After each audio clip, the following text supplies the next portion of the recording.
வணக்கம் நண்பர்களே. இன்னைக்கு வீடியோவில் யாரை பற்றி பேசலான்னு பார்த்தீங்கன்னா, இந்த கைமுறிக்கு ரவுடி ஒருத்தரை பற்றி பேசலான்னு இருக்கேன். என்னடா அது கைமுறிக்கு ரவுடின்னு யோசிக்காதீங்க. நம்ம எல்லாருக்குமே மைவித்திரி மக்களுக்கு முக்கியமாக ரொம்ப நல்ல பழக்கமானவர். இந்த அசோக் கூட அவர்கிட்ட முழு நேர வேலையாளாக சேர்ந்துருக்காரு.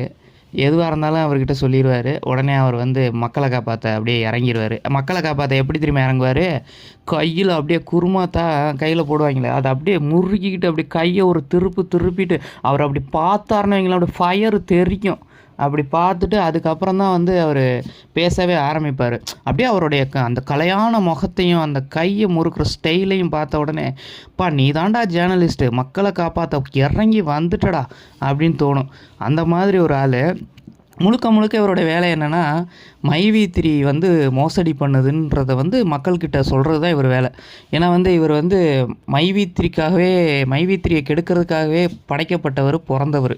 அதனால் வந்து வேறு எதுவுமே நாட்டில் இவருக்கு தெரியாது. கண் வந்து மைவி3யை மட்டுமே அப்படியே நோக்கியா, கண்ணும் நோக்கியா, இந்த மாதிரி ஒரு ஆள். நான் என்ன கேட்குறேன், நீ என்னமோ பண்ணிட்டு போ, என்னமோ பண்ணி தொலை, சரி மைவி3 ஸ்கேம் பண்ணுதுன்னே சொல்லிட்டு தொலை, எதுக்கு நீ கையை முறுக்குற? நீ என்ன ரவுடியா?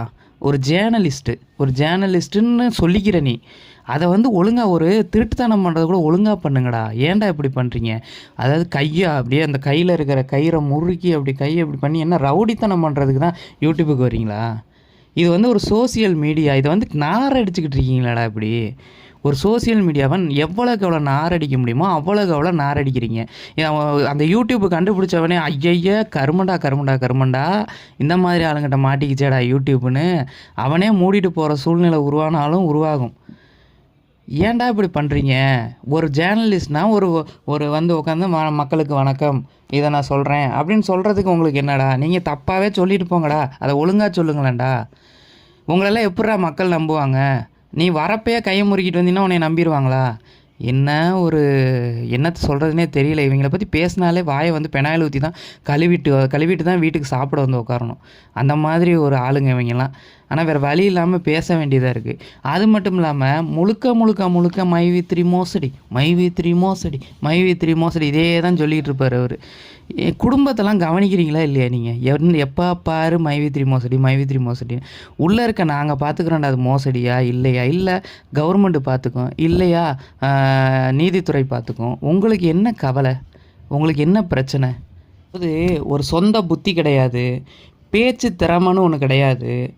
ஏதோ ஒரு ஃபோன் இருக்குது, அதுக்கு ஏதோ வாங்கி கொடுத்துட்டாங்க போல் வீட்டில், அதை வச்சுக்கிட்டு ஒரு ஸ்டூடியோ ஆரம்பித்து ஒரு யூடியூப் சேனல் ஆரம்பித்து அப்படியே ஏதாவது ஒன்று கிளப்பி விடுவோம், எல்லாம் நம்பிக்கிட்டு தானே இருக்கிறானுங்க அப்படின்னு கிளப்பி விடுறது.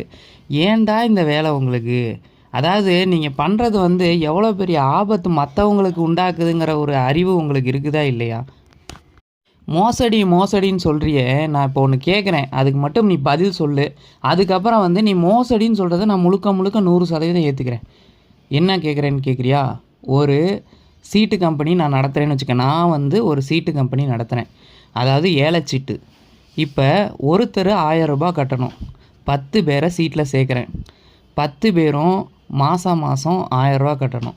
அப்படின்னா எவ்வளோ ஆச்சு? 10 பேர் ஒரு மாதம் கட்டினா 10,000, 10 மாதம் கட்டினா 1,00,000. 1,00,000 ரூபா சீட்டு நடத்தி நான் வந்து அவங்களுக்கு உண்டான தொகையை கடைசியாக சீட்டு முடிகிறப்போ முடிஞ்சிருச்சு, அவ்வளோதான். ஓகே, அவங்களுக்கு பணத்தை கொடுத்து முடிச்சிட்டேன். இதே மாதிரி நான் ஒரு 10 சீட்டு பிடிக்கிறேன், 10 தடவை, சரியா? அப்போ எவ்வளோ ஆச்சு? 10 1,00,000, 10 லட்சம் ஆச்சு. இப்போ கடைசி சீட்டு நான் 10 லட்சம், அந்த கடைசி ஒரு 10வது சீட்டு, கடைசி சீட்டுன்னு சொன்னால் அதுக்கும் ஏதாவது சொல்லுவீங்க. 10வது சீட்டு நான் நடத்திக்கிட்டு இருக்கேன். அப்போ வந்து எவனோ ஒருத்தன் உன்னைய மாதிரி வெளியில் இருக்கிறவன் வந்து இவன் வந்து ஐயய்யா இவன் என்னடா இப்படி சீட்டு கம்பெனி வச்ச பெரிய ஆள் ஆகிறானேன்ட்டு இவன் சீட்டு நடத்துகிறது தப்பு அப்படின்னு சொல்லிடுறாங்க. உடனே வந்து கவர்மெண்ட்டு அதை ஆய்வு பண்ணுறாங்க. ரொம்ப டீட்டெயிலாக உள்ளே போவேனா, நான் சொல்கிறேன். கவர்மெண்ட்டு ஆய்வு பண்ணுறாங்க. அப்போ நீ இதுவரைக்கும் எத்தனை சீட்டு நடத்தியிருக்கிற அப்படின்னு கேட்குறாங்க. அப்போ வந்து நான் சொல்கிறேன் 10 சீட்டு நடத்தியிருக்கீங்க. மொத்தம் 10 லட்ச ரூபா. 10 லட்ச ரூபா வந்து இதில் மக்கள் பணம் போட்டிருக்காங்க, 10 லட்சம் இன்வால்வ் ஆகிருக்குன்னு சொல்கிறாங்க. அது எப்படி 10 லட்சம் மோசடி ஆகும்? 10 லட்சம் இன்வால்வ் தான் ஆகும். 10 லட்சம் எப்படி மோசடி ஆகும்? அந்த அறிவு கூட இல்லை உங்களுக்கெல்லாம். ஒரு அறிவு, நீங்களாம் படித்த அறிவாளிகளா? முட்டாள்கள். படித்தேன்னு சொல்லி சுற்றாதீங்க ஊருக்குள்ளே. இல்லை படிக்கவே இல்லையா, ஏமாற்றி திரியிறீங்களா? அதுவும் தெரியல. அதாவது அந்த 10வது சீட்டில் ஒருத்தன் சீட் நடந்துட்டு இருக்கும்போது எவனோ ஒருத்தன் கம்ப்ளைண்ட் பண்ணதுக்கு நான் அந்த 10வது சீட்டையும் கொடுக்க தான் போகிறேன். அப்படி இருக்கும்போது கவர்மெண்ட்டு விசாரிக்குதுன்னா அந்த 10 லட்சம் இன்வால்விங் தான் சொல்லும். அதுக்கப்புறம் தான் வந்து நான் மீதி 9 சீட்டும் மக்களுக்கு பணத்தை கொடுத்து முடிச்சிட்டேன் அப்படின்னு தெரியும். அப்போ என்கிட்ட இருக்கிற பணம் எவ்வளோ? அதெல்லாம் கணக்கு போட்டு பாருங்கய்யா. ஏன் அதையும் நானும் சொல்லுவேன்னு எதிர்பார்த்தியா? எனக்கு கணக்கு தெரியாது, நீ ஏன் கணக்கு போட்டு பாரு. இதெல்லாம் போட்டு பார்த்துட்டு நீ வந்து அதாவது பச்சையாக தெரியுது, நீங்கள் வந்து ஒன்றுமே அறிவுங்கிறது மண்டையில் ஒன்றுமே இல்லை. மூளையும் இருக்கா அதுவும் இல்லையான்னு தெரியல. ஒருவேளை மூளையை மட்டும் வச்சுட்டு அறிவு இல்லாமல் படைச்சிருக்கானான்னு தெரியல. இந்த மாதிரி உங்களை மாதிரி ஆளுங்களை பார்க்கக்கூடாதுன்னு நினைக்கிறேன். ஆனால் ஏதாவது ஒரு இடத்துல வந்து சிக்கிடுறீங்க.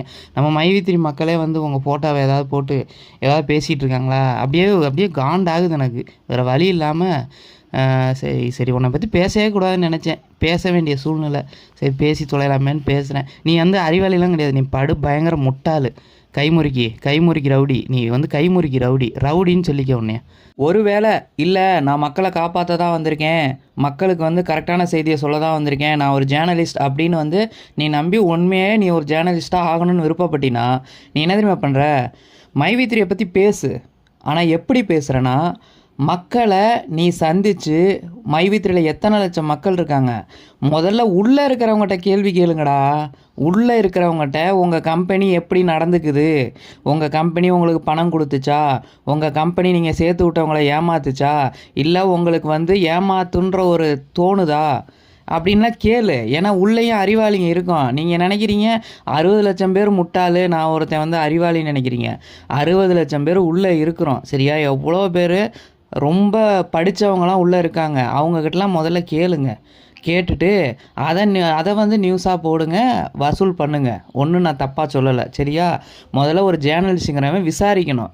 சும்மா உக்காந்துக்கிட்டு ஏதாவது ஒன்று பேசுவோம், லைக்கு தானே, கமெண்ட்டு தானே, வியூஸு தானே அப்படின்னு பேசிகிட்டு இருந்தீங்கன்னா இது வந்து ஒரு கேவலமான தொழிலாக்காதீங்க. கேவலமான தொழில் நீங்கள் பண்ணுறது. ஒரு ஜேர்னலிஸ்ட் ஆகணும்னு விருப்பப்பட்டீங்கன்னா விசாரித்து விஷயத்தை போடுங்க. ஒருத்தன் வந்து நியூஸ் கொடுத்துட்டானா அதை அப்படியே கருமண்டா வெயிடாங்கிறேன், ஃபோன் பேசுகிற மாதிரி நினச்சிக்கிட்டேன். வேணாண்டா, உன்னை பற்றி பேசவே எனக்கு பிடிக்கலடா. நன்றி நண்பர்களே.